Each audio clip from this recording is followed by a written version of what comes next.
નમસ્કાર દર્શક મિત્રો, આપ જોઈ રહ્યા છો સત્યમેવ જયતે લાઈવ ન્યૂઝ. વડોદરામાં ચોમાસામાં પૂર બાદ પણ કોર્પોરેશનનું તંત્ર નથી ખંખેરતું આળસ.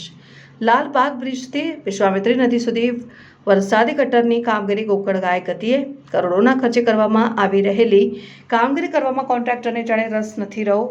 વરસાદી ગટર પ્રોજેક્ટના અધિકારીએ કોન્ટ્રાક્ટરને અનેકવાર નોટિસો આપી છતાં કોન્ટ્રાક્ટર નોટિસને ભેગા ગોળીને જો કામગીરી વહેલી તકે પૂર્ણ નહીં થાય તો ચોમાસામાં લોકોના જાનમાલને નુકસાન પહોંચવાની ભીતિ. અનેક સોસાયટી વિસ્તાર પણ પાણીમાં ગરકાવ થાય તેવી દહેશત વ્યક્ત કરતા કોંગ્રેસના કાઉન્સિલર બાળુ સુર્વેએ કોન્ટ્રાક્ટર સામે પગલાં ભરવા કરી માંગ.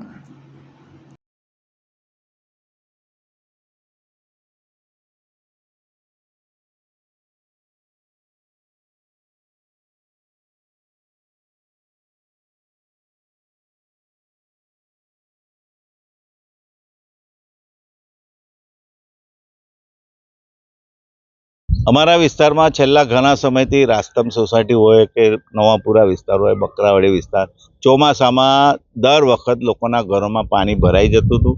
એના કારણે અમે વારંવાર સભામાં રજૂઆત કરી. એના પછી એક કામ એવું મંજૂર કરવામાં આવ્યું કે લાલબાગ તળાવથી વિશ્વામિત્રી બ્રિજ ને બ્રિજથી નદી સુધી 1200ના ભૂંગળા, મોટા ભૂંગળા નાખવાના, એટલે પાણીનો નિકાલ થાય.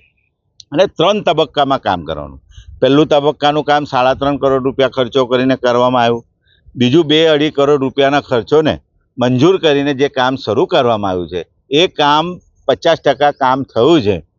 ને જે પણ 50% કામ થયું છે એની અંદર 1200ના ભૂંગળાની અંદર 99% માટી સ્લજ એનાથી ભરાઈ ગયું છે. પાણીનો કોઈ વર્ગ ના થાય. અને હજુ અધૂરી કામગીરી જે 35 થી 40 પાઇપ ભૂંગળા નાખવાના બાકી છે. એટલે અમને સૌથી મોટી ચિંતા એની છે કે ચોમાસું આવશે ને જે અગાઉ રાજમહલમાંથી જે પાણીનો નિકાલ થતો હતો એ કાસ રાજમહલવાળાએ બંધ કરી દીધી છે. એટલે આ વખત પાણીનો નિકાલ ત્યાંથી ના થાય તો આ વરસાદી કાસ પૂર્ણ કરવી બહુ જરૂરી છે. આ પૂર્ણ ના કરવામાં આવે તો પાછળ ગયા વખત પાણી જતું હતું તો પણ લોકોના ઘરોમાં 3 વખત પાણી આવેલું. જો આ કાસ પૂર્ણ ના થાય તો લોકોના પહેલા માળ સુધી પાણી ભરાઈ જશે. એટલે અમે કમિશનરશ્રીને ગઈ સભામાં રજૂઆત કરી કે સાહેબ વહેલી તકે આ કામગીરી અધૂરી જે બંધ પડી છે એને પૂર્ણ કરવામાં આવે અને જે પાઇપની અંદર માટીનો સ્લજ છે પાણી આગળ જતું થાય નદી સુધી એવી કામગીરી કરો. એના લીધે અને ટૂંક સમયની અંદર અમને ખાતરી આપી છે કે વહેલી તકે કરીશું, 20 દિવસમાં કરીશું કે 22 દિવસમાં કરીશું.